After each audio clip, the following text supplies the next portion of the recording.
Thanks for tuning in to Loser Kid Pinball Podcast. This is episode 121. I am Josh Roop. With me, my co-captain. Almost always, Scott Larson. Almost always. Okay, money was a different deal. We'll get into that. But before we get into the shenanigans, Scott, I know you want that Labyrinth. I know you want that Elton John. Who you calling if you're getting these games? I'm gonna call Flipping Out Pinball. They hooked me up with my Pinball Alley sign and also my Pinball Pop Cap bumper sign. Yes, and that's who I bought all my stuff through. Actually, so in addition to Elton John, in addition to Labyrinth, I was really tempted to pull the trigger on a home pin version of Star Wars. Oh, yeah. They had a great deal on one. So seriously, they have deals coming up all the time. So go ahead and check them out and reach out if there's something you're looking for. They may be able to find it for you. So definitely. And Zach's always got great inventory. If you ever want to know what his inventory is, hit up their Facebook page. They seem to keep it they pretty updated. Yeah, pretty updated. So, Scott, it's been like 2 weeks since we've recorded. Yeah, but you kind of surprised us. You were able to sneak in an extra recording. Let's talk about that. All right. So let's talk about the Larry DeMar episode, because this is what everyone's ranting and raving about. Right. I have not received so much mail about an episode than I have with Larry. And the Larry's episode's only been out, 4 days at this point? We're recording on Thursday night? Because it's like a unicorn. Because most people don't even know about Larry DeMar outside of the industry. And so this is he really, like you said, sorry, I'm stumbling a little bit. You're good. That you've been working this angle because we got the reference from Josh Sharp, because we were asking, hey, who should we have on? Like what type of guests should we be looking for?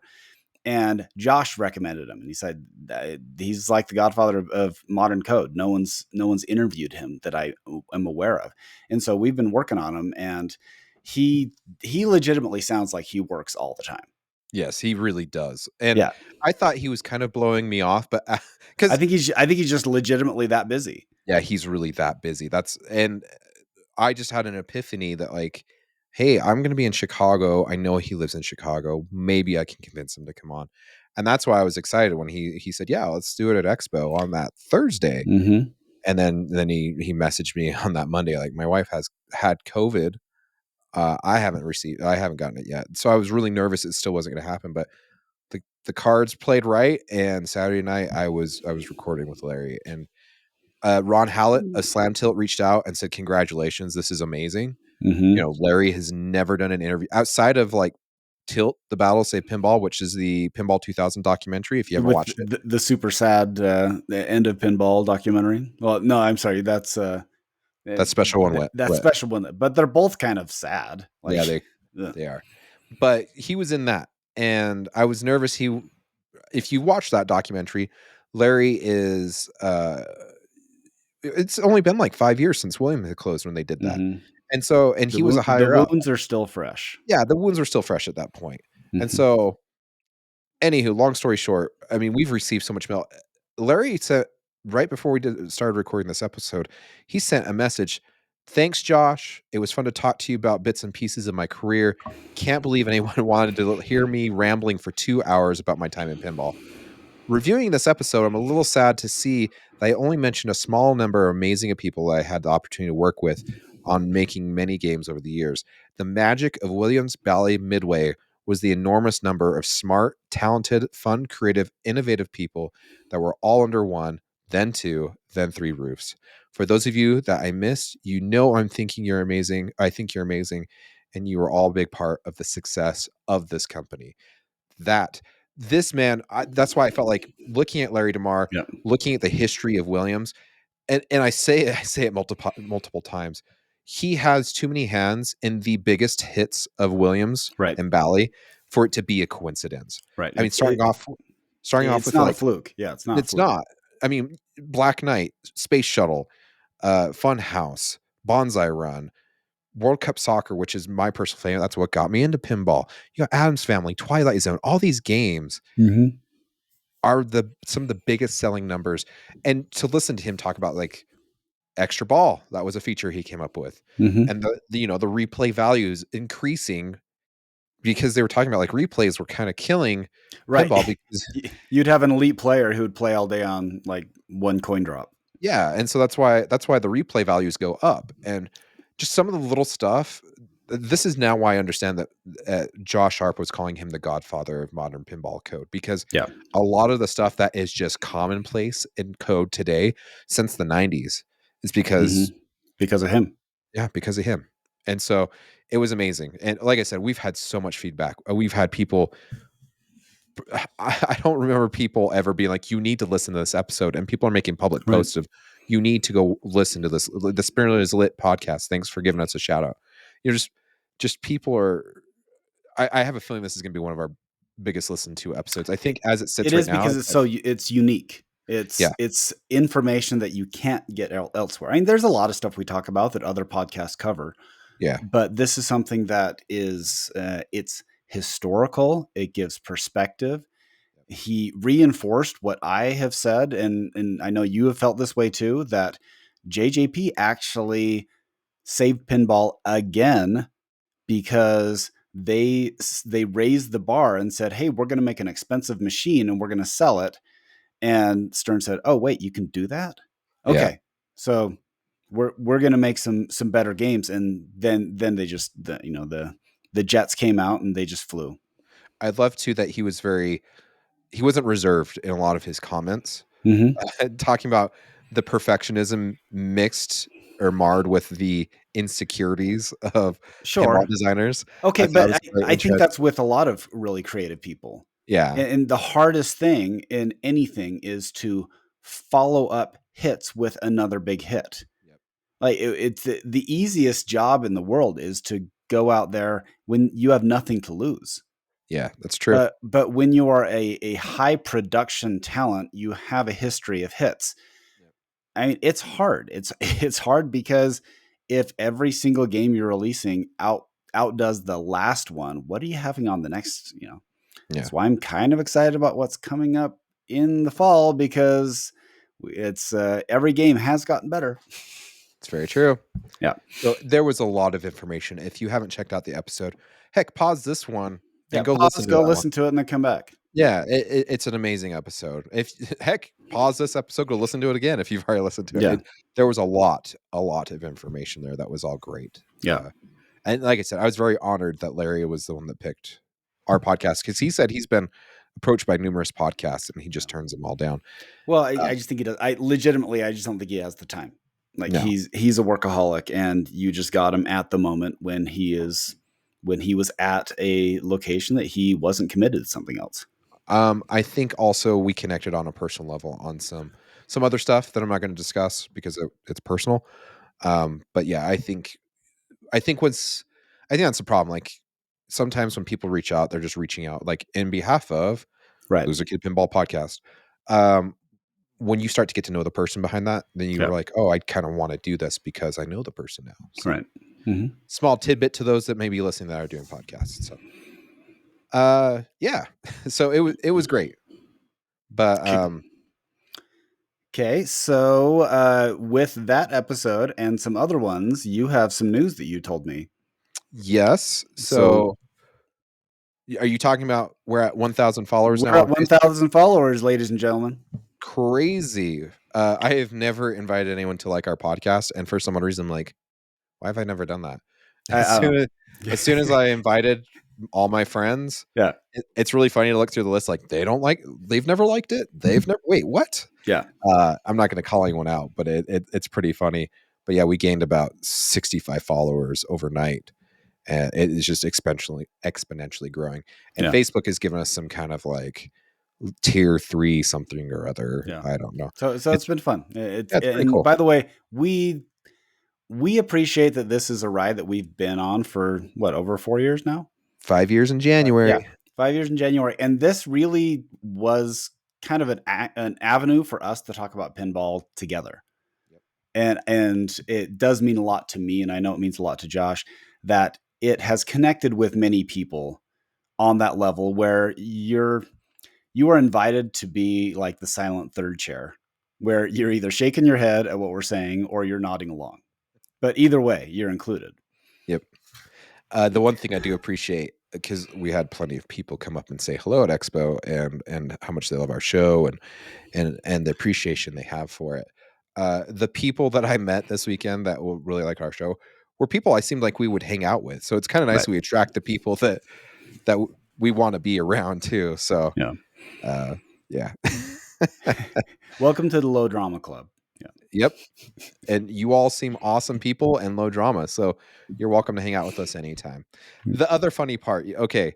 So I met Dan Rostenstein in person Yep. now as a pinball podcaster. He before last year he brought his daughter with like a Okay, sign book. I didn't meet him last year though. I met his daughter because Oh Amanda yeah. brought his daughter by, Yep. and we signed her like yearbook thing, her Expo book. Yep. And it was just a fun way of getting to know her. But I never met Dan last year, so I mean, good for him on getting his homebrew thing going up. So this ties into it's really funny because we got pulled aside by Jersey Jack and they said we're doing a big media. So this is Wednesday night. We're doing a big media press on Thursday. Sorry, yes, Thursday morning. No. Sorry, I apologize. This was Thursday night. We're doing a big push on Friday morning, but we're inviting you and Joel with Flipping Out and a couple others to preview the game before anyone else. We want you to come record some stuff. We want you to show it off. And so I was like, sweet, So we got in this room. It was just us, a handful of other people that were more excited about the free drinks Jersey Jack was giving out in the game. So Joel and I spent a good amount of time on Elton Yeah. John that night. I And that's where remember when rock was young. yeah. And so I got topper footage, which I guess I was the only one that really get topper Yeah, footage. that was cool. Like I love seeing those. Yep. And then we got some good footage of the game itself. But it was funny because we went to dinner later that night with Dan and we were talking about like we were going to this experience or whatever. And Dan's like, just proves you guys are tier 1 podcasters. And I'm like a tier 3 or not or lower. I was like, Dad, no. And he's like, We're no, all in no. the same tier. We're all top tier, my friends. And that's exactly what I said. Yeah, And he's like, don't that's sell why you're yourself tier out. 1. You're top tier. Okay. Yeah, that's why he's like, you're top tier. He's like, we know there's a hierarchy and we know who's the top. Okay, in fairness, we have been recording. We're one of the longest tenured podcasts right now. Yeah, up there with Slam Tilt. Yeah. And I'm trying to think who else is out there. I think because when we started, we were like, okay, well, it's slightly crowded. We'll just see what we do. And then immediately, like after we started, like 4 of them said, okay, peace out. Yeah. Pinball Show. That's another one. Tenured Yep. Eclectic Gamers. Yep. Yeah, there's a Pinball handful. Show started after us. Well, I'm including This Week in Pinball because they did this. Okay. All right. It's still the same shenanigans, just different name, Okay. Well, it's So like actually, okay, but then Teolis and Marty final round. I mean, heard they went curtains on their last episode. that's terrible, and I am moving past that. But Pinball Podcast with Jeff Rivera and Jessica DiNardo, they actually just released an episode last week. So are they still going? I mean, does that still technically add to? They seem to be like pop-ups for me. Like Yeah. I'm like, oh, so I'll go check them out. But I've always appreciated Jeff because I started listening to his podcast when I started getting into pinball. Yeah. And I made the connection that he was just about 40 miles north of me. It's really funny because I felt awkward getting into podcasting because we already had Jeff in Utah, right? And I was afraid we'd be stepping on his toes. Yeah, Jeff because I already listened to him, and Jeff didn't care. Like, more people the merrier. Yeah, I've got some great stories about him, but those are for a different time. But yeah, so there was a lot of. I hung out with Joel a lot. Joel is freaking amazing. If you don't know Joel Engelberth. Okay, don't tell him that because he already is like one of the nicest guys in the world, and he'll just get a bigger head. So yep. He's one of my 3 favorite people in the Triple Drain podcast. He is one of my 3 favorite people. So it was great to hang out with Travis and Tom. Travis was only there till like Thursday night because they had to buy a house and move stuff around. Well, adult things. And Tom's a beast at streaming. When they post on Fox Cities, it was like a Yeah. cumulative like 468 hours in the last 28 days or something Yeah, like I have that. no idea how, like, that no one first off, no one wants to watch me play pinball that long, and so that's always impressive that they've been able to do that, because it is fun watching high quality players play pinball because you can see what you can possibly do.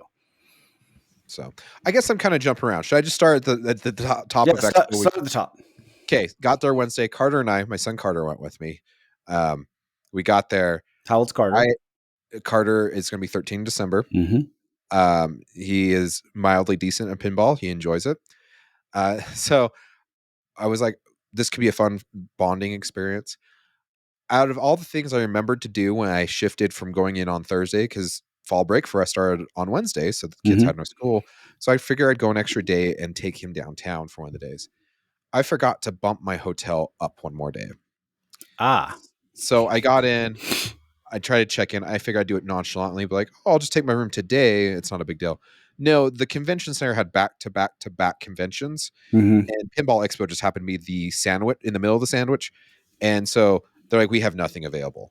And I was like, you don't have a room of it. They're like, no, we have nothing available. And mind you, this is 15 floors of like 100 rooms Yeah, per this is floor a or lot of something. rooms. Yeah, it's ridiculous. Um, and I can't remember who I ran into, but they're like, Don's got a room from Don's Pinball podcast. And I think it's just him. I want to say it may have been Brian Cosner, whoever it is. I apologize It's because I probably guarantee you, Don and his pinball machine that he travels with. you know it. And so Don's like, yeah, you and your son can come stay here. So Don was very generous. Like, total shout out to Don. The funny part though is my son Carter. He's like, that is the last time I share the room with two podcast hosts because you guys know how to talk.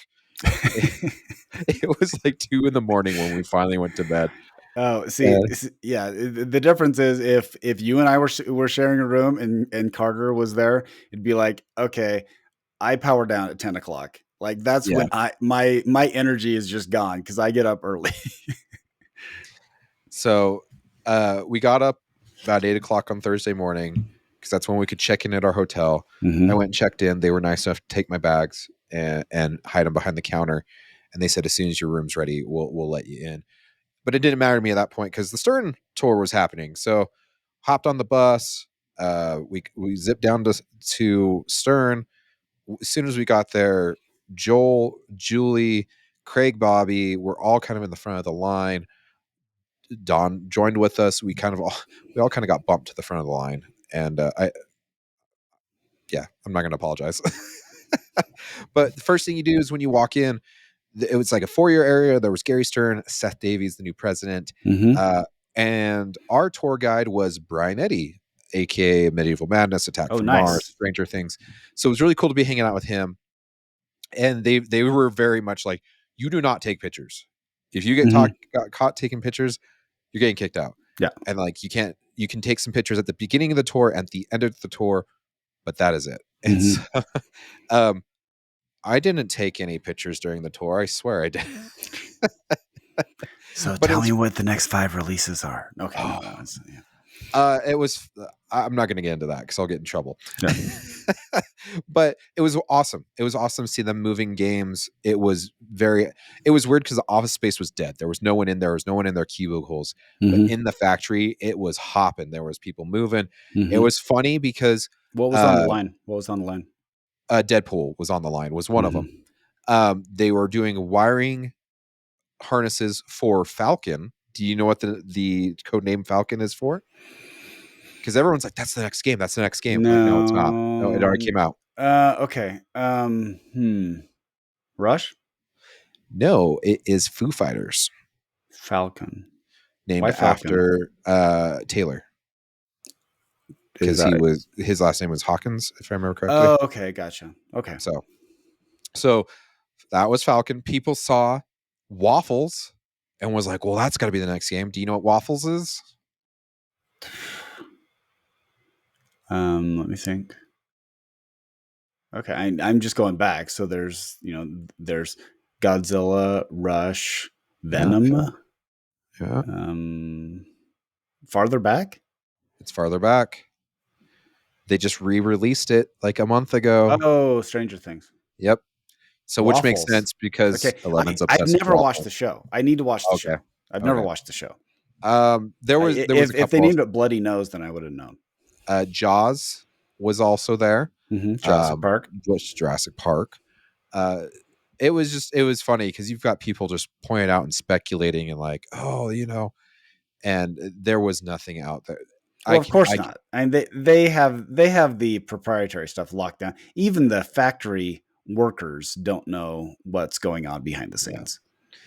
They did have the new Elvira at the end of the tour. Okay, Blood Red Kiss, beautiful game in sure. person. This one, I've seen the 40th. I've seen the original edition. Hmm. I've now seen this one. I would say the art, if you want something cabinet wise that really stands out, Sure. this one stands out the best out of all of them, in my opinion. Well, because this also takes a little bit of a hint from Centaur, right? Yeah. It's kind of like the black, white, and red look, Yeah, it's right? very, and then the playfield's black and white but the Hmm. inserts are still their respective colors from the Sure. game. So there's still a lot of color on the playfield, but it is black and white for the most part. So, really beautiful game. They didn't have it turned on. You couldn't play it. Really? Well, okay. The problem with Elvira though is every time I've gone to play it at a show, Yeah, there's always some junior up there who's trying to like GC it for an hour and a yeah, half. And it's like, no, you're at a show, dude. Just like set a mental time, like 10 minutes. Okay, I've got it. I'm walking away. But it's so I stood in line one time for like 25 minutes and I just moved on. yeah. Oh, I forgot to mention. Sorry. Rewind to the night Okay. before. Backwards. If you got a pre-order, or sorry, if you pre-bought your tickets for Expo, there was a get together at Interium, which was not Oh too yeah. far Yeah. from the hotel. The cool part though is, and they never mentioned this in May, they did, and I just didn't notice it when you're buying your ticket. They I did the math, and for some odd reason, it wasn't adding up. Like if you bought tickets at Expo, it actually saved you like $30 a ticket for Hmm. the whole weekend versus if you pre-bought. And I was like, that makes no sense. Well, come to find out, so the night before, we're hanging out with Stir employees. You've got, Jack Danger, you've got Hmm. Dwight, you've got, and they're also doing the Stern Pro circuit there. So, Escher less cost blowing it up. And but the arcade was available, and the interesting part is they gave everyone a swipe card for Interium, which gave you unlimited free play for 2 hours Wow. Okay, at that's Interium. yeah, and those are well maintained machines. Yes. Right. And they provided food for everyone that came. Yeah. And it was like like cheeseburger sliders, fried macaroni cheese balls, Hmm. deep fried raviolis. I mean, the food was amazing. Like, it was delicious. So that in itself was worth the extra $30, in my Hmm. opinion. So Carter loved it. I mean, give a kid an unlimited. The only game it didn't work on, so it didn't work on the ticket games, the ticket redemption games. So you can win a bunch of stuff off of those. Sorry, one of my games must be updating. That's the beeping noise. And then it didn't work on. They had a King Kong down there, but it's $10 a game. A king. So Oh, okay. King Kong is like Hercules, though, right? uh, no, so King Kong, the virtual reality where you Oh, put. oh, the VR one. Okay, Yeah, you right. put it on, you sit in the thing. It's like a roller coaster. It moves you while you're playing. The gloves react and Yeah. stuff like that. No, we did play that at Expo Texas. last year. No, was it Expo or Yeah, Texas? no, it was Expo last year. Okay. Oh, that's right. You're right because wasn't able to go to Texas this year. But totally awesome. The other interesting part, I shouldn't be saying this on air. If you didn't use your Interium card, it's still good for the 2 hours. So Dun, dun, like dun. you didn't have to use it for Wednesday night. We went back Thursday night for the media mixer, and some people hadn't used the card, and they gave one to Carter again. So he got to play another 2 hours at the arcade. Okay, that's No like a res- kid's dream. I never got that as a kid. You had like $5, and you spent like an hour and 55 minutes yeah. watching everyone else play because you were going to gently roll out those quarters because you didn't want to blow it all. Yep. So rewind, I guess, going back to where we were. Stern tour gets over. Mm-hmm. Went with Joel, went with Julie, we went with Craig Bobby, we went to Portillo's. I convinced him. I know it was like 11 o'clock in the morning, 10:30 in the morning. Mm-hmm. I'm like, let's go get Italian beef because it's right there. And so we went and had that, which was amazing. That's one of the highlights is the food, right? I think I need to eat like a bottle of Tums before I go there next time. And then we got back to Expo and we explored Expo. There was a lot going on. Uh, if you're gonna play some of these games like Labyrinth Mm-hmm. or Elton John wasn't out at this point, but like get them in on Thursday if you can, because The the lines lines just get get worse and crazy. worse. Yeah. Yes. So Thursday we explored Expo. We had fun with it. Joel and I went into our VIP. They were calling it a VIP meeting for Elton John, and I even made sure as I was walking in, the people letting us in. I'm like, so you're letting us record this stuff and post it? Right. And like, yeah, Yeah. go for it. Yeah. I'm like, I'm not getting my butt kicked and kicked out of here because of Right. this. Um, Well, and you want to be respectful, especially if it's an invite thing. It's like the Stern Tour. You want to be respectful. So if they show up and they say, "Hey, these is the areas you can't take pictures," yeah. then you respect that. Sorry, before the media mixer or before the VIP event, we went to the media mixer, which was all Colin with Kineticist. Like shout out to him and his wife and them bringing their baby, like straight up a Wow. baby. They're champs, and they put together this giant media mixer for all the media people to get together to meet each other Mm-hmm. and talk and just talk pinball and talk. And it was great. There was people, shout out to Erica from Erica's Pinball Journey. If you haven't checked out our YouTube, go check it out. She's doing direct toil work and stuff like that. She's posted some of it on YouTube. It's fantastic. It looks great. She was really nice. Came up, we talked for a while. Ran into Jen Rupert. Jen is awesome. If you don't Jen's know always her, fun. Yeah. um, Zach Many was there. There were so many people. I need to stop naming names because, like Larry DeMar said, You're you gonna name a forget. couple, but you're gonna forget You're some. gonna forget. So if I forgot you, do know that you're loved, and I yeah. And so media mixer went great. They gave away prizes. So if you showed up to the media mixer, you got to sign your name on a raffle ticket, and they put it in the box, right? And I should not take my son because he was winning everything, right? He won a shirt from Jersey Jack, which funny part, Eric Minier from Jersey Jack was at the media mixer and he won. And guess what he won? Woohoo! A Jersey Jack I hat. know. He won a hat from Jersey Yeah. Jack. So Did he take off the one he was wearing and put the new one on? someone traded him a spooky one. So Oh, there you go. he wore the spooky instead of the Jersey Jack. But it just everyone was laughing. The prizes were unreal for the media mixer. The Jersey Jack was very generous in supplying Mm-hmm. uh, stuff for that. It was amazing. And who went to the VIP event, enjoyed the VIP event. Afterwards, we were up so late the night before that I think I just went and crashed. I think it was like 10:30. Mm-hmm. And I was like, I'm going to bed. Maybe I caught up with the triple game guys. So I went to go to bed and I got a message because I kept getting messages all day from people that had pre-ordered hats. Mm-hmm. And I needed to get Travis his hat before he left on Oh, that's right. they were Yeah. leaving first thing on Friday. So like we're down in the lobby right now. And I was like, okay, perfect. So Carter had already passed out and I went down there and gave them their hats and we hung out and talked and it was great. Like seriously, like the triple drain guys they've got to be like brothers from another mother for us.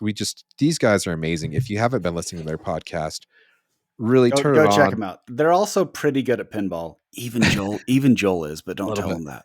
But the thing I love about them is they're very genuine. Mm-hmm. We were kind of talking about this before podcasts. Like they are people obviously we would hang out with, and you can tell that from their podcasts. They're great people. Yeah. And so yeah, so and then Friday rolled around. I'm trying to think what we did on Friday. We kind of hit more of so Jersey Jack invited everyone from the media mixer the night before to do just kind of a media only play Elton John, Mm-hmm.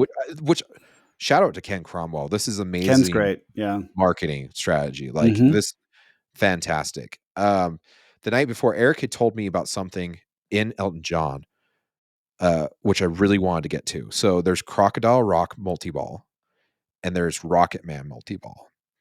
And they've tied them together. If you start one and then start the other, it starts Crockett Man multi-ball, Mm-hmm. where Crocodile is riding around on rockets.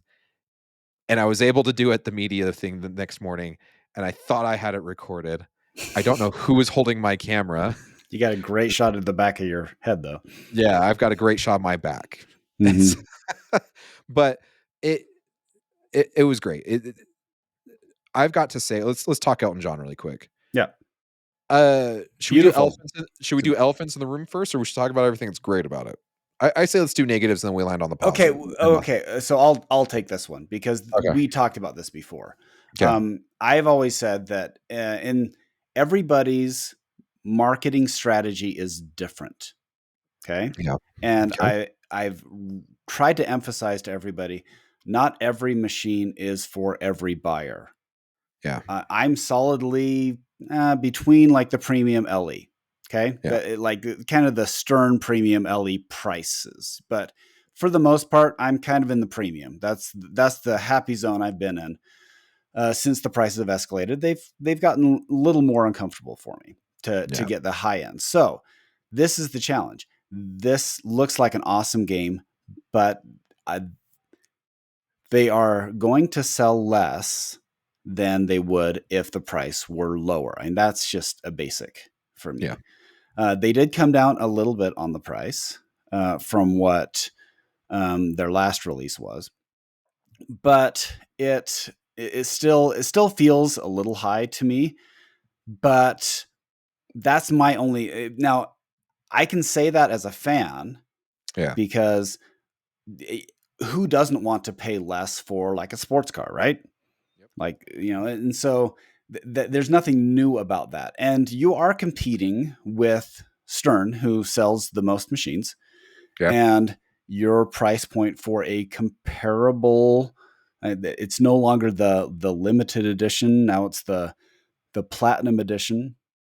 And Yep. so what you would, the models that compared to that would be like the premium. So you're paying basically $2,500 more for a Jersey Jack comparable. So you need to decide for yourself if the machine is 25 to 30% better than what you can get with a Stern Premium. That's the only That's how you complaint. view it. Yes, Yeah, but I that's agree how I with view you it. on that That's view. Yeah. if I had $13,000 in my pocket, would I buy Elton John or would I buy? And right now, let's go with apples to apples. Their latest release is Venom. So Venom Premium. Would I get a Venom Premium or would I get an Elton John? I think I like Elton John better, but is it that much more? Only you can decide that. So that's the elephant in the Yeah. room, and I'm not sharing anything that all of y'all haven't thought. So the other elephant that you haven't touched on is this is a Steve Ritchie That's true. reused layout, It's true. and Yeah. and everyone has talked about that. Like it is Steve Ritchie. No, what Led Zeppelin did this one, Star Trek did this one, This looks like Star Trek, Spider-Man did like this one. Spider-Man 3.0, because Yeah, Star Trek is Spider-Man 2.0. So this, yeah, it feels very similar. Now, that's not saying it's the same, yep, but the flow pattern is similar. Now, I love Spider-Man yeah, and I love Star Trek. So this has a very similar feel. And so that will be great. And Elton John music is great music. yep. Um, all that aside, Yeah, I still think this is a fantastic shooter. sure. Like Okay, like so you so can now let's talk about the positives. So, yeah, price out the window. Let's talk about like how did you feel playing the game? I love the game. Yeah. It was fun to shoot. I don't I don't even know if there was modes. Like I was so into just jamming on this game. Mm-hmm. I know there were certain things you were trying to achieve, but I was so after Eric told me about Crockett Man, I needed to see Crockett Man, Mm-hmm. and that was no easy feat. I did like that he brought back, in Star Trek Next Generation, where you kind of choose what your award is on the Mm-hmm. plunge. Mm-hmm. It's like that on this. You can Okay. choose between a ball lock for Crocodile multi-ball, Rocket Man, Fuel, and then I can't remember what the other three were because I just didn't go for like Big Points was one, which I always thought was a joke. Like Big Points. Anywho, um, the game shot really well. The flippers, these are by far the best like filling flippers out of all of the Jersey Jack games. Okay. And that's Granted, good because the analysis mostly on Jersey Jack games is the flippers don't feel quite as springy as Stern ones. yep. And this feels amazing. The other really interesting part about this layout is none of the shots are safe. At least like in Star Trek, like it comes back to your left Mhm. flipper via the inlane. Right. No, like every shot you shoot, it does come back at your flipper, but it's not safely to the flipper via an inlane. So you're gonna have to have a little bit of flipper skill. It's still a long player. Mhm. If you can get those flipper skills down, if you trust your dead bounce. The Okay, game looks straight up the middle looks like a death shot, though. it Like the drop targets? not terribly because the drop target slows down the ball Okay. and gives you an opportunity to react. So it's Okay. not as bad as I Not had like the same not thought. like Attack from Mars, because I mean, No. those you have to be very careful shooting that Yep. one. Yep. Yep. If you're comfortable with Attack from Mars Okay. or semi-comfortable, you'll It be comfortable with it this is one. slightly angled, which means it ricochets a little bit to the left. Yep. Um, I thought the piano mech was cool. Elton Mhm. John's moving his head back and forth. His hands are shaking, looking like he's playing the piano. The balls lock inside the piano. Mhm. Once you get 3 in there, it drops him out. Um, I thought that was a cool idea. Um, like I said, I just overall, I'm not an Elton John fan. Like I know his songs.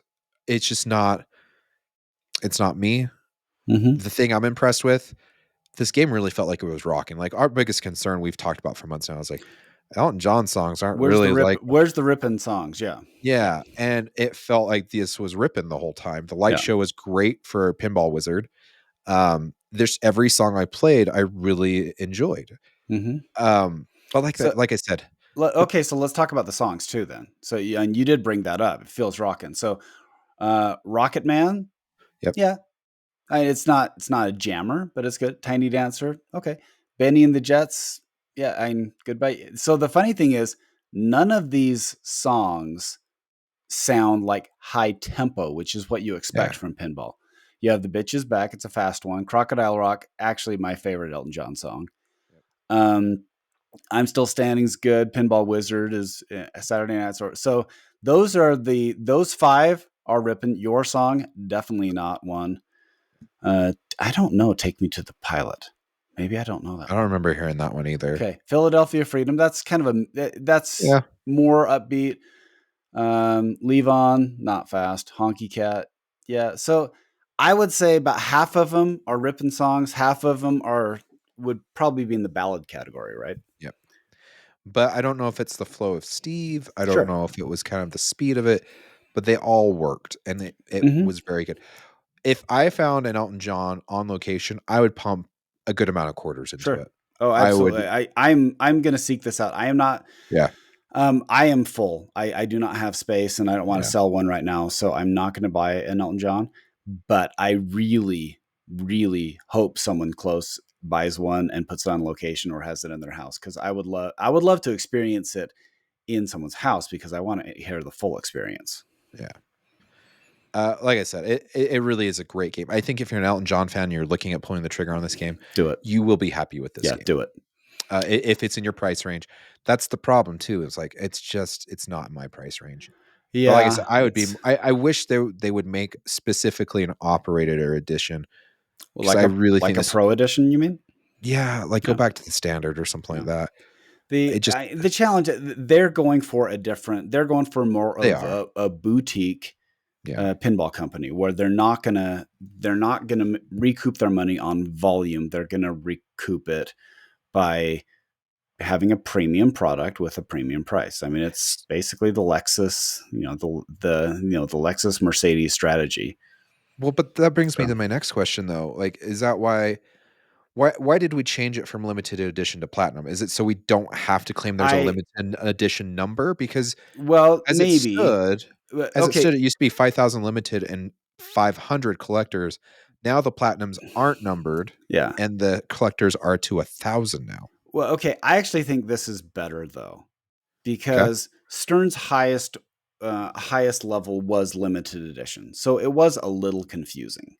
Okay. Because Yeah. when you're saying, and to be fair, what they're trying to do is compete and say, hey, our limited edition, which is basically their premium edition, is the same level of bling that Stern's limited edition is, which that is basically the same price range. Yep. And if you want like the extra, like the eye candy of the presentation, then go for the collector's edition. So I do like that they've changed the terminology. Yeah. Because it makes it a little more individual. And I will say, if I were to buy one, I would get the I think the platinum edition is more my style. The collector's edition looks a little bit like Liberace. Yeah. Like it's very flamboyant colored, but it still looks fantastic. I'm just talking like personal preference on the color package. I wish I could have the platinum package with the Christopher Franchi art and that topper from the The collector's topper edition. looks really cool. So That describe the topper was topper. You nuts. said you got video of it, but describe the topper. So it's like a laser etched picture of Elton John's face in the Dodger hat Mm-hmm. is in the top middle, and right below that is like uh, a dome that feeds kind of, I want to say laser lights, but they were saying it wasn't lasers. I can't remember exactly. I apologize. They ran so much information through us at that point. But it projects onto the ceiling a bunch of Elton John stuff. There was like, Elton John. And the interesting part is they said they actually hadn't coded in the topper into the game. So it was just randomly kind of playing with the Okay. game. Mm-hmm. So they said that they were going to fix that Right. in code. Coordinate it. Yeah. But on either side, on both sides of the sketched Elton John, there was those iPad sized screens that they put in Toy Story. They must Mm-hmm. have extra ones or something. They put that on either side of the topper, and it was doing footage Oh, of Elton I John. see that now. I did Yeah. not see. That is cool. Yeah. And so this topper is top notch, That like is no joke. cool. On the collector's edition? Ooh, Only the collector's edition. yeah, that would make me kind of want that. That's why I'm like, I want that topper on the platinum. Yeah. That's what it is. Well, hey, if you want to pay for the bling. So how much was the collector's edition? 15,000. Okay. So Yep. not really much different. Like it's 2,000 Yeah. more. Well, okay, 3,000 more. So Yeah. the platinum edition was 12,000. The collector's edition is 15,000. But the summary, what I'm taking from it is, if you're an Elton John fan and it's in your price range, then you are going to be happy with this machine. Yes. I think you'd be very happy with this machine. And I am on board with that. That is okay. I bought Rush's LE because I'm a Rush fan. Yeah. Okay. You're not a Rush fan, like the band. Yeah. And so there's no reason for you to have paid for the LE. Like you would have just got the premium. So this is that situation where you ask yourself, okay, how big of an Elton John fan am I? And it will be a fantastic shooting game, and I guarantee it'll sound good. Yep.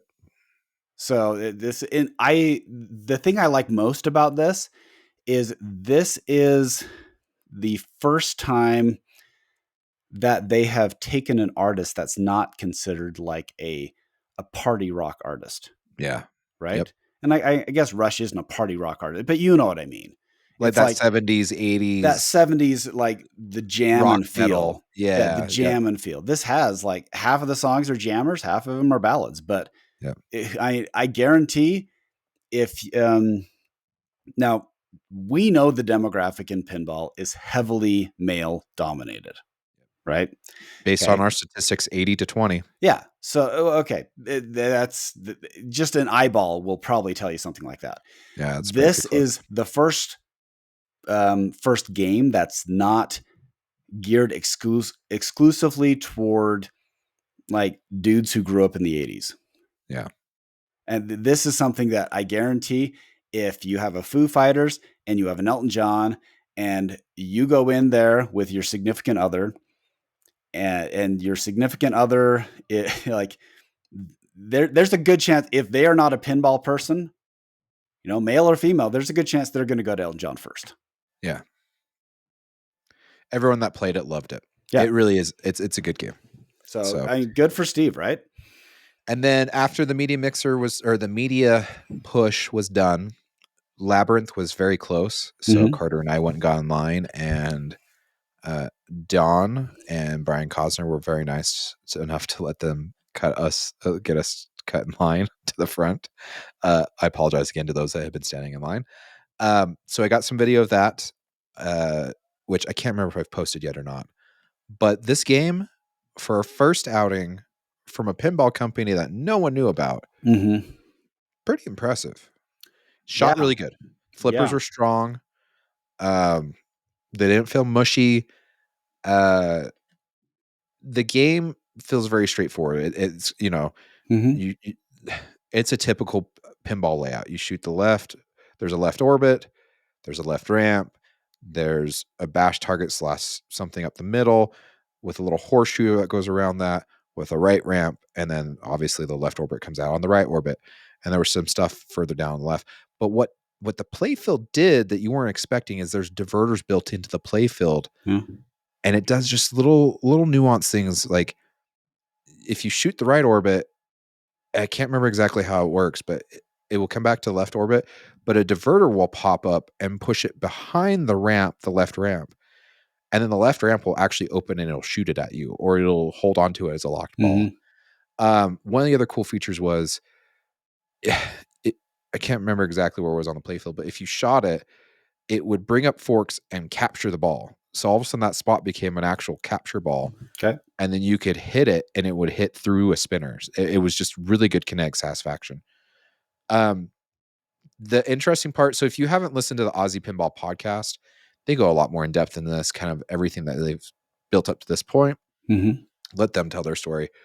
Go check it out. But the other cool part is so if you remember on Wizard of Oz, the monkey, like there's a monkey mech in the back that captures the ball and takes it up. So it sounded like they wanted to do something similar with the Muppets zipping back and forth on that back spot.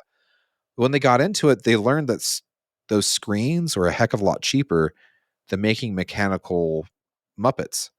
Oh yeah. And so it was like a third the price or less. This is all on that podcast. And so they just put the screen back there, and that screen is actually pretty awesome. Like it was easy to get quick info without feeling I'm losing the ball. Like I felt like I could keep track of where the ball was going. Game played great. I think if you're a Labyrinth fan, which I don't know if you can, I know they're still selling these. My understanding is I talked to one distributor on Friday, and they said that they have sold so many Labyrinths that it actually scares them because they're taking a lot of allotment on this because they've just sold that many. They did not expect for this game to be the way it was. And they love it because that, it's money in the bank, right? Right. But it's a new company. Yeah. It's a new company, and it's now okay. So who's David Van Ness? So he's the guy of the company, right? And so people are going to legitimately say, who is this guy? Yep. If you want to know more about David Van Ness, Jeff Teolis of Pinball Profile just released an episode. Perfect. Go listen David Van Ness and the other guy. Sorry, other guy. But there's another guy that is part of the company, the CFO and the COO, right? And they go over in depth this as well. But David Van Ness was originally at Spooky. And Brian Savage. Yep. They've got people that were working on Williams games that are working there. I mean, it's a good company built of people that are tried and true. They took some time. They're not new. They're not the new kids on the block, but they are the new company on the block. Yeah. We've talked with a lot of friends about this, and someone had pointed out this is the best first pinball machine of a company, and I'm actually going to give it second place, but the first place is a really good showing, and that would be Wizard of Oz. Yep. And when I saw this, I thought this gives me Wizard of Oz vibes with like a 90s Bally Williams feel. Yeah. Is that what you got, Josh? Yep. Even the cabinet looks like a Bally Williams. Yeah. With that it looks great. cabinet. And if you're a fan, and how much was this? I think 10.2. Yeah. And then if you want to go all out, it's just around that 10,000 mark. Yeah. If you want to go all out, it's like 12.5. And that's with the topper and the mirrored back glass. And this thing is it's the same as every high end, right? Yeah. Every high end game is tickling that $13,000 mark. So my understanding is there's only one tier, but Mhm. you can change. You can do different add-ons. Yeah. So it's very the spooky a la carte. Mhm. We're doing one model, but you can customize your ride essentially. Yeah, you can get the shooter So rod, you can get the topper. Yeah, limited to 1,100 units. But so after we played Labyrinth, we started exploring the floor. Um, Pulp Fiction, mhm. amazing game. Uh, really, if you're a Pulp Fiction fan, this game shoots great. Like Mhm. it's absolutely amazing. I love the ambiance of this game. There's just something about that. What's that song? Jungle Boogie, I think is what it's Mhm. called. Mhm. There's just something about locking the ball into the briefcase area and having Jungle Boogie just for a second, don't, and you're like, oh, I want to hear the rest of that.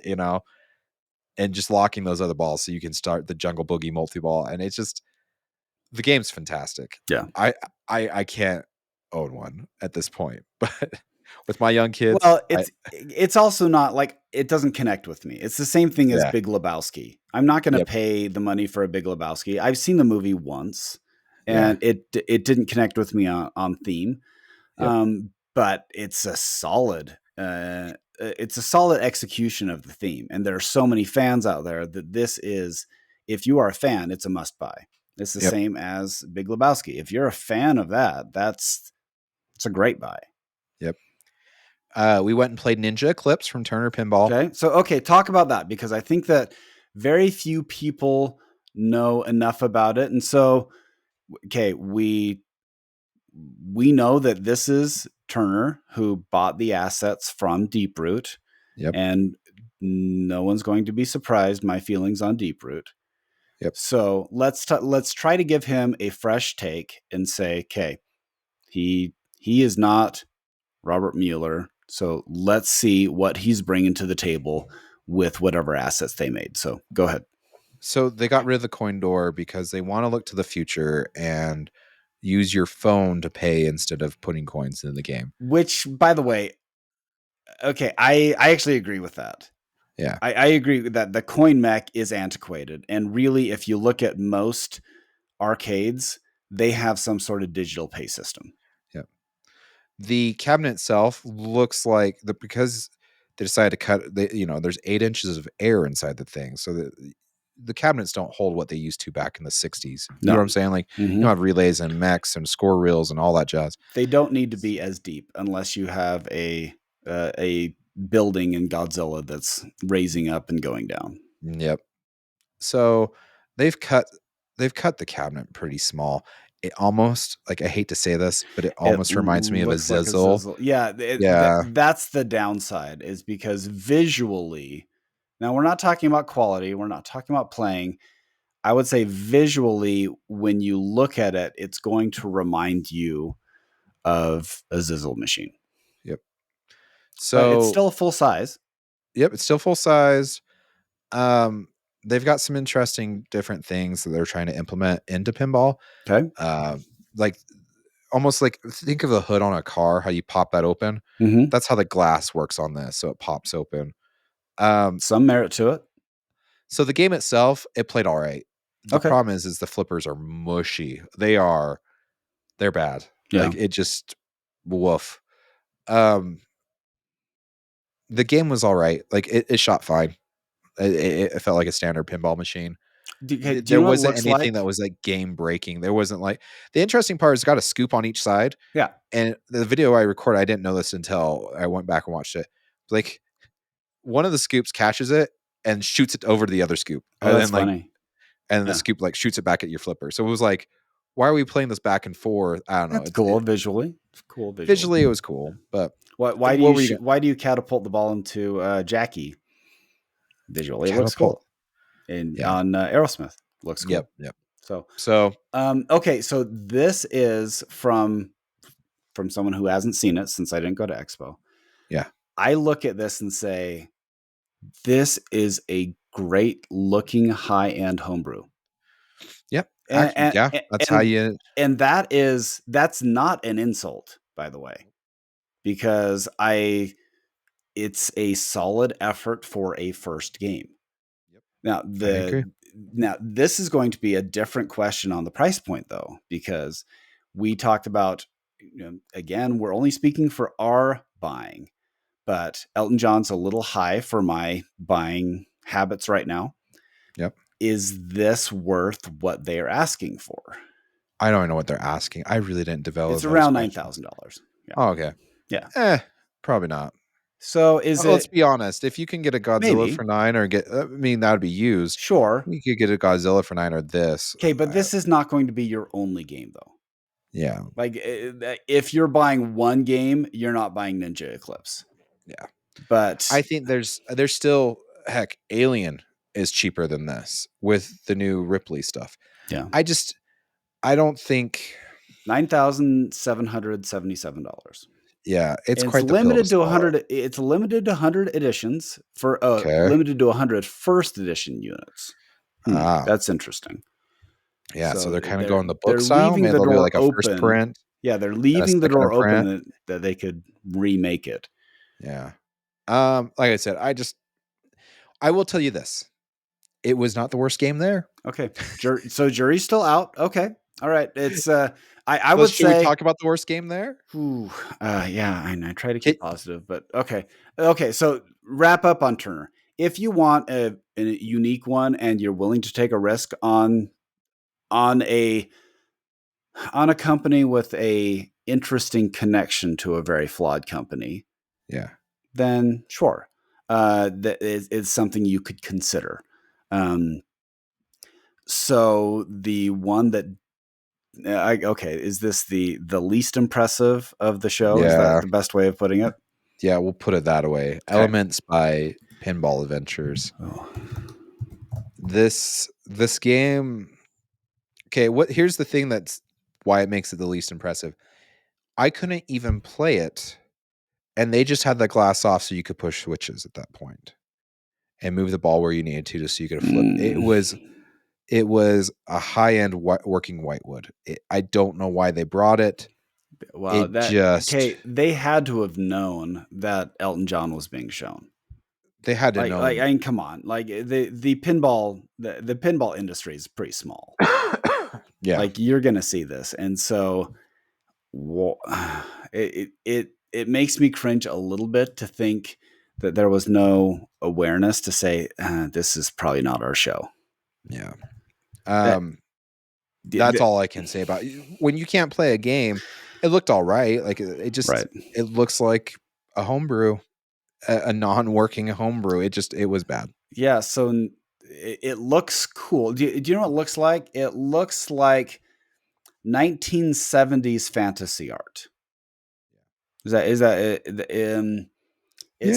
Yeah, okay if there. you're old enough to remember the video games, the early video games, Yeah. then where the graphics were not good. So how they sold the video games is they had some pretty awesome fantasy art on the box. And like just think of 1982 Dungeons and Dragons art. That's what this reminds me of. The challenge is, man, if you can't play the game, how in the world are you going to sell it? Yeah, they should have not. That's the thing too. Punny Factory's just started shipping within the last 6 months. Why Yeah. not just push Punny Factory and let this bake a little more? That's what they should have done.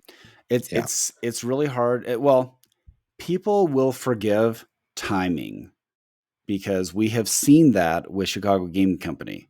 I mean, I own 4 Chicago Game Company games, and they are not fast, but they are quality. So don't rush because that's the first impression people are going to get. I agree. So, yeah, that's all I have to say about Elements. There's not much more I can say about that. Okay, I think it's fair to say this needs to be put back in the oven before we actually evaluate it. It was a poor showing at this show, and we can't make a final evaluation of it at this point. It got an incomplete grade. Yep. Next, I got invited to the At Games booth. So they are teaming up with Zen Pinball. Okay. If Zen Pinball has done like Mm-hmm. pinball arcade style. I can't remember what theirs is called. I know it's just Zen Pinball. Mm-hmm. It's the Williams arcade. So At Games is making a virtual pinball machine for the home setting, and they're doing it in conjunction with Zen and using the games that Zen has already put on Xbox or your phone or wherever it may Mhm. be. It's an Addams Family style game. It's all 4K resolution. Mhm. The game itself retails for $1,500. Okay. Their point is, we're trying to get you to go from, like, this is the next stepping stone between going from the video game version should be this, then to your actual pinball machine. It for $1,500. Okay. The problem is you've got One Up Arcade Yep. with the same tables from Zen for half the price. I don't know if it's half. Well, if I recall right, they have 2 of them, don't they? Or 3 maybe? 3. Because I know they They have have Marvel, they've got Williams, and Williams, and then then they have, Attack from Mars. yes. So that Yeah, is the Williams one. But yeah. that one, that's the thing is, like, So they have a so Star that one Wars, they comes have with their Star Wars Star ones. Wars. Yes, that's the other one. Yes, So and Star Wars, Marvels, and Williams. William, yeah. So, but the Williams ones have like Attack from Mars and Medieval Madness and Mhm. Whitewater. Right. The weird part about this Addams Family, and I know that they're setting it up so you can add more games to it later. Mhm. But at the show, they only had Addams Family, and then like some random ones that they have made themselves, and then some that like not a lot of people are going to be aware of. Like, I don't know many people that know about Farfalla, which was Mm. Yeah, I do a know about Spanish pinball Farfalla. company. Yeah. Yeah, so that was in there. Um, it just One of the cool parts is when you flip the flippers, it feels like you're flipping the flippers. Sure. I don't know if there's knockers in there or whatever. So you're getting that feedback. You're getting the clack of the flippers, and you're getting. And then the other part too is they're going to put in like haptic feedback features. So when Mhm. they didn't have this at the show, but they're saying when you shake the cabinet, it should shake the ball inside. So it's reacting like It's as if interesting. you were actually nudging a game. It's kinda like that you have on your smartphone. I mean, that was the reason why Labyrinth was included with your first iPhone because you're like, "Oh, I can tilt it and move the ball." So So I think here's my opinion. I think this is a good idea for a pinball or like a virtual cabinet. I think they've Mhm. done a good job. My other problem with is there was delay. You flip the flipper and it was And not flipping when it should flip. and the And that arcade really one up has the same thing. yeah. So Yeah. it's not that it's a virtual pinball problem. Like, it's not specific to this machine. It's Mhm. it's a virtual pinball problem.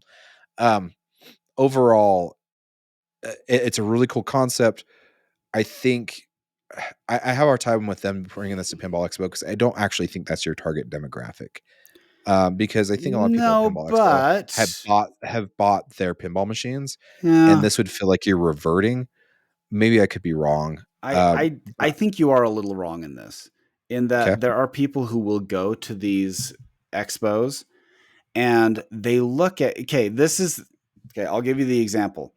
There okay, are you go to like some sort of shipwreck find where they found all this crazy gold. Um, yeah, like it's like there was one that I went to like 20 years ago. It's called the Ochoa or something like that. And you went and you saw all these crazy things, and because it was salvage rights, they actually were able to pick up these things, and you could get like a bar, you could get a goblet or something like that, and they were crazy prices. They were like $15,000 for just something like some yeah, piece. And when you're walking out, they're like, or you can get these toothpick things that are made of the metal that we got down there, and we have forged them out of this thing, and it's only $50. yeah, And so many of those things went out. Like no one was buying the super high end stuff, but yeah, people were buying the small stuff. So there are going to be people who come to these shows who just want to have a good time and play around. And I would say that unless you are into pinball, you don't really appreciate how expensive a single machine is. yeah, So they see those things and they're like, well, what can I do? And it's like, I don't want to just play it on my phone. What's something I can do? So um, I actually got a message about a week ago from just one of the guys that I work with at the hospital. And he sent a picture of the arcade one up Star Wars. It was at Yeah. Costco. And he said, "Are these any fun?" And I told him, I said, "Well, yes, they're fun. They are not the same thing as a full functioning game, but they're also $600, or 700, whatever he paid."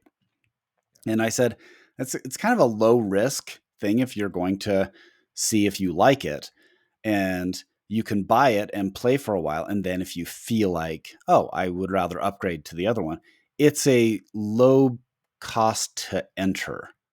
Yeah.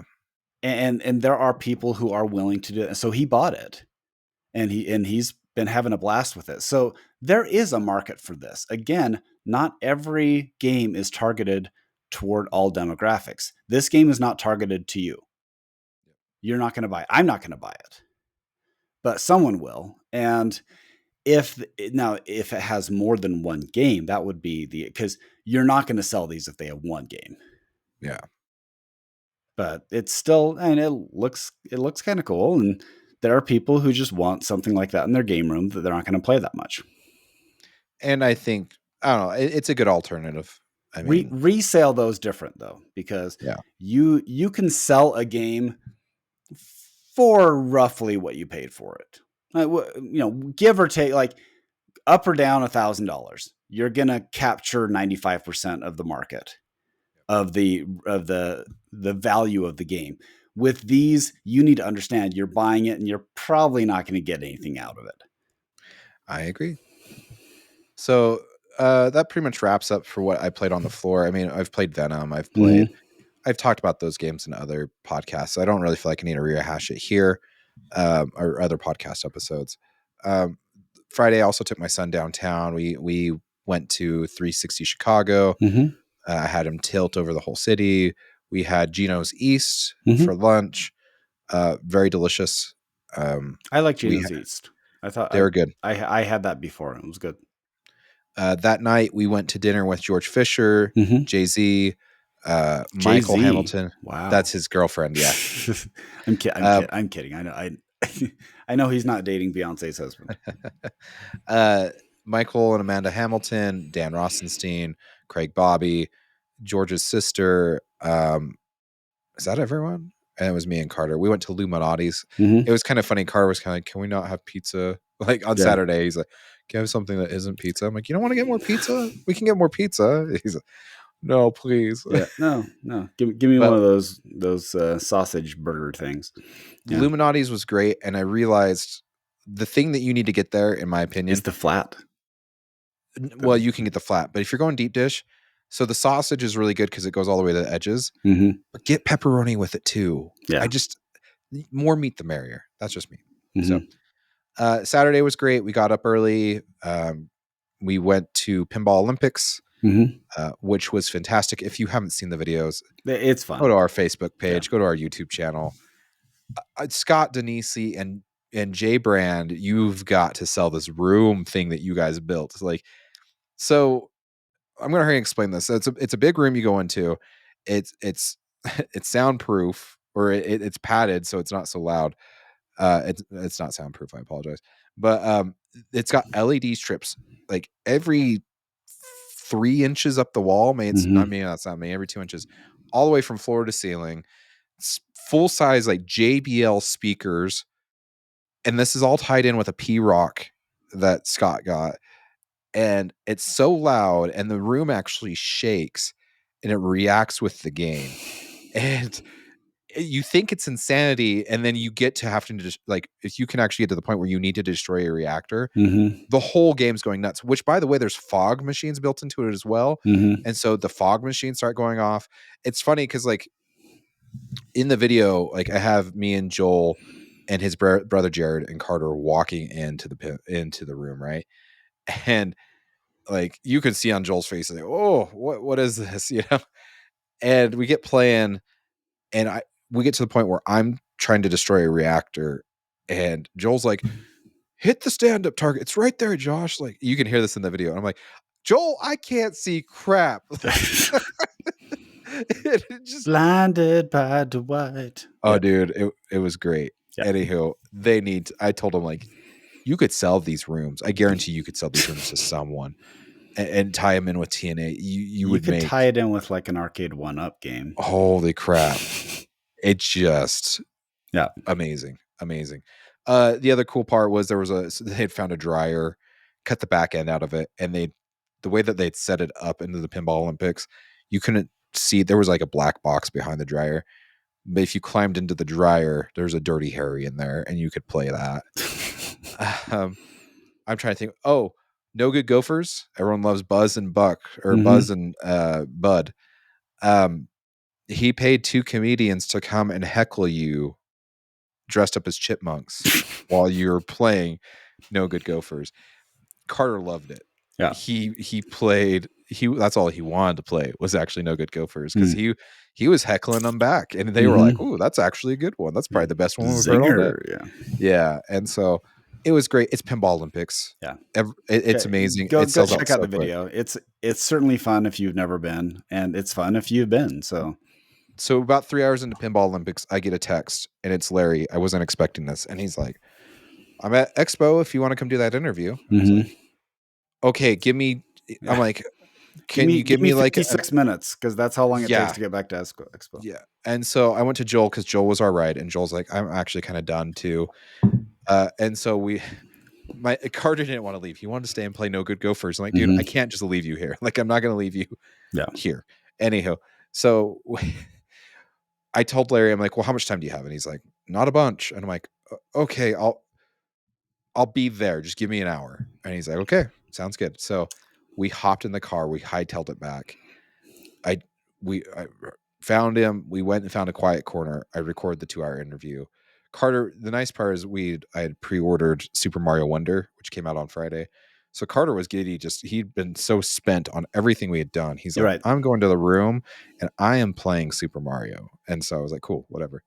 But yeah, and then Larry and I talked for well over 2 hours, because we had, I think, beforehand and then after we were done doing the interview. And then Saturday evening was kind of a wrap up. Like, we'd kind of already done it all. It ended with, seminar wise, with Dwight Sullivan from Stern decides he's got to do these game shows. He loves game shows, which it's great. You and I did. He loves gaming, by the way. Just if you want to play games, Dwight is your guy.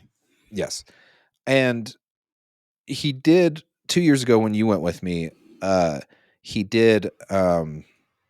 It was the Feud Without the Family or something like that. Feud Without the Family. That's correct. And it went really well. And the interesting part is, we were talking about this beforehand. It was kind of like almost everyone in the audience won something small. Sure. There was nothing. Like, really I got a Frisbee and a Godzilla figurine. Yeah, and I got some Sturm glasses and like actual pint glasses, and I can't remember what else I got. I may have posters. Cool stuff, but it's easily less than $30. Yeah. So he did like Let's Make a Deal. If you've never watched that before, it's very interactive with the audience. And he was giving out these play bucks. It wasn't real cash. And if you got play bucks, by the end of the show, you could there was a Stern store, and you could go turn them in and buy stuff at the store. But then there was actual like gameplay, and people would come up, they would compete against each other. And then if you won, so everyone that came up got to pick a prize, essentially. You could either win something, or you would get what's called a zonk, which was, you got nothing, or you could get a ticket to the final round. And he was giving away, it wasn't just like a shirt. If someone won, they got like a Stern banner along with a shirt, along with like glasses. It was like people were like big, full of their arms walking away. And it was nuts. The craziest part. So, okay, they go through this. This is about an hour long. It took a little longer to set up than Dwight was expecting. They get it all set up. They take about an hour. They're wrapping it up. They're doing the final round, which came down to 4 people. That's how many big tickets were left. And they start going through like, okay, what did you get in your box? And it was a bunch of stuff. And then someone got a zonk and they got nothing. And the last person, they must have set it up that way. Set it up that way. The last person they opened the box was a Mandalorian topper. Yeah, that's a big deal.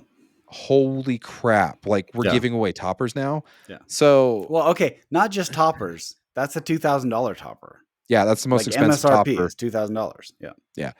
And so it was funny because like then people could tell it was like wrapping up, and those that had their bucks were kind of like done.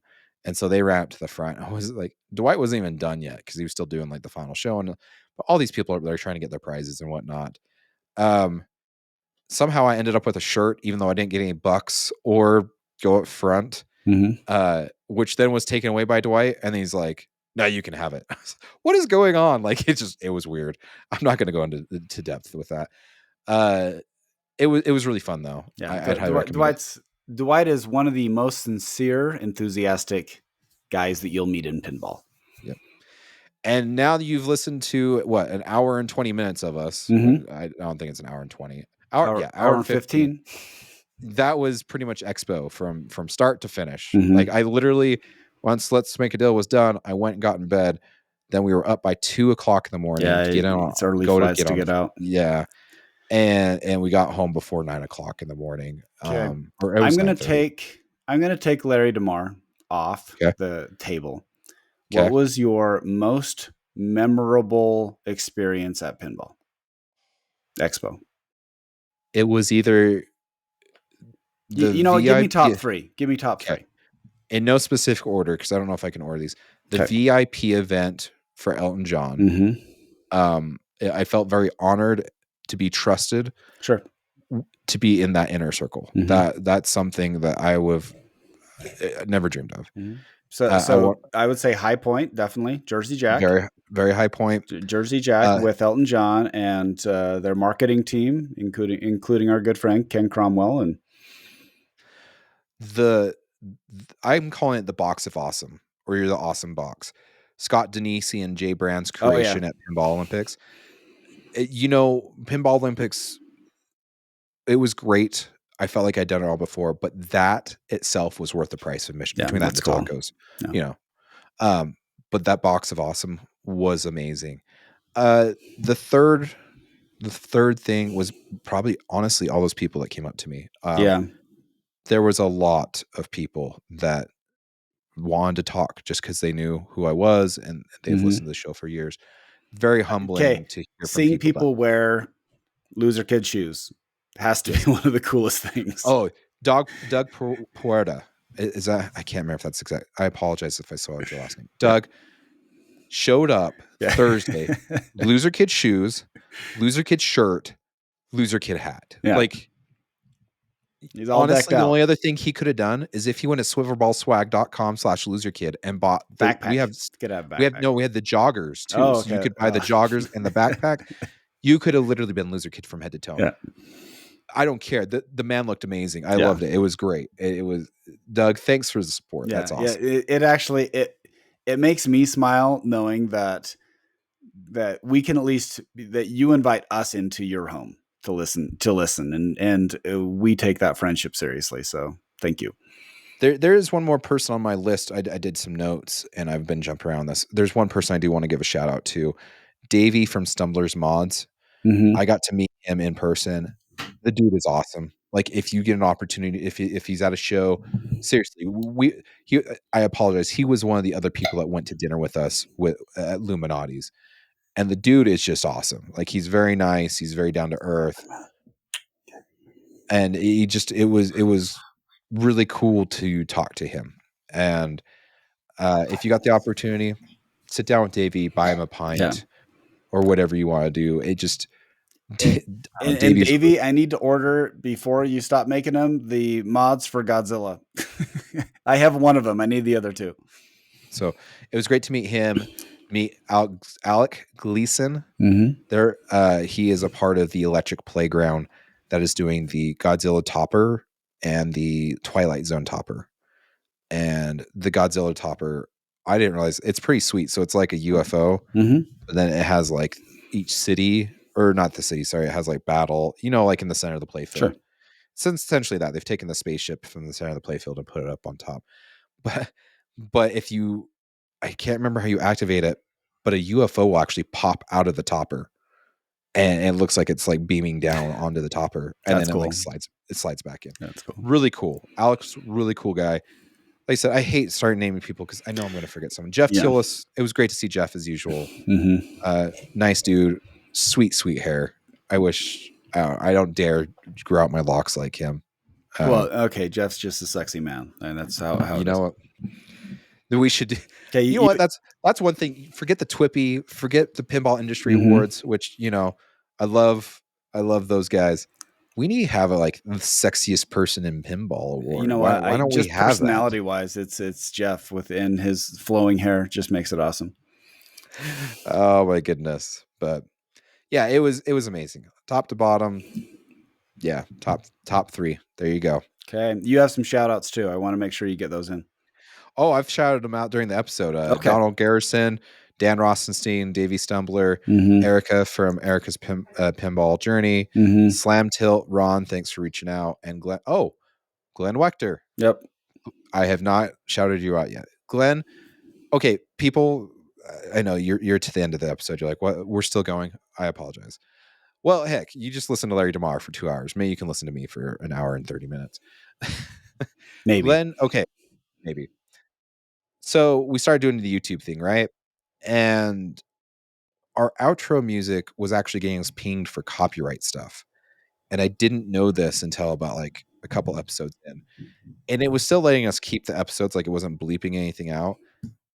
But if you don't know anything about YouTube, if it's been copywritten, it actually counts your views towards their stuff. Right. It's this weird thing. Yeah. Yeah. And so I was really frustrated with that. And I got talking with Glenn and I asked him, would you make us an outro? Because he's done the Slam Tilt song, which was amazing. He's done his own personal stuff. He's done songs for our show before. Just the dude's very good. And I don't know, Glenn, you're an awesome dude. And so to be a part of Loser Kid, that's part of the other reason I asked you.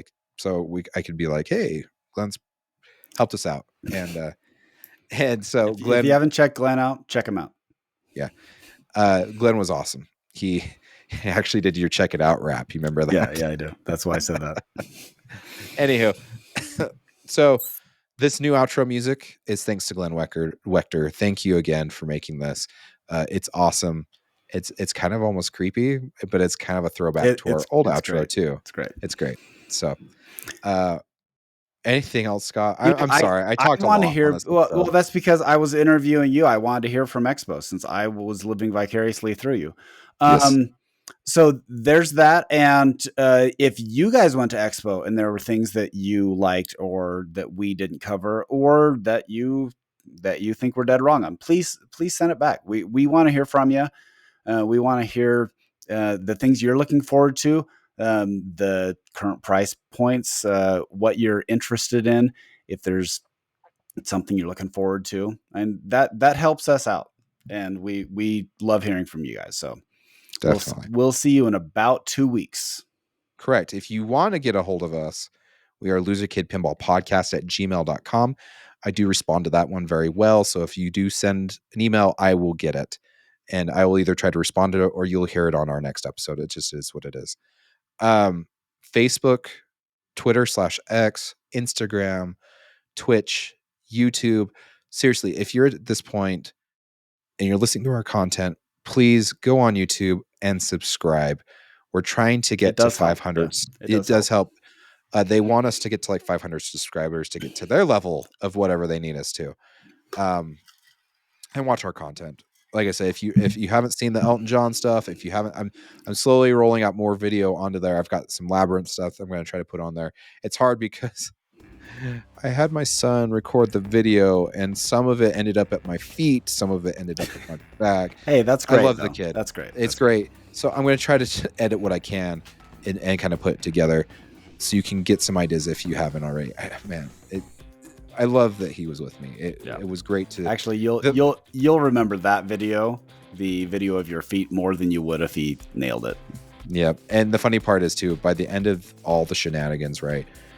I'm like, have you had fun? I was nervous. Yeah, because when you're in your own element, you're afraid that you're neglecting someone that's with you or whatever. It's like, no, I feel like you spoiled me all weekend. I don't know what to do, and I was like, just say thank you. Yeah. So. I mean, the kid had pizza for 4 days straight. And then if he didn't have pizza, he he loved Portillo's. I mean, I do not want to know what that did to his GI system. yeah, but yeah, that's the episode. Sorry, if I keep talking, I'll just keep talking. So, Yeah. See you in 2 weeks, Scott. See ya. Bye.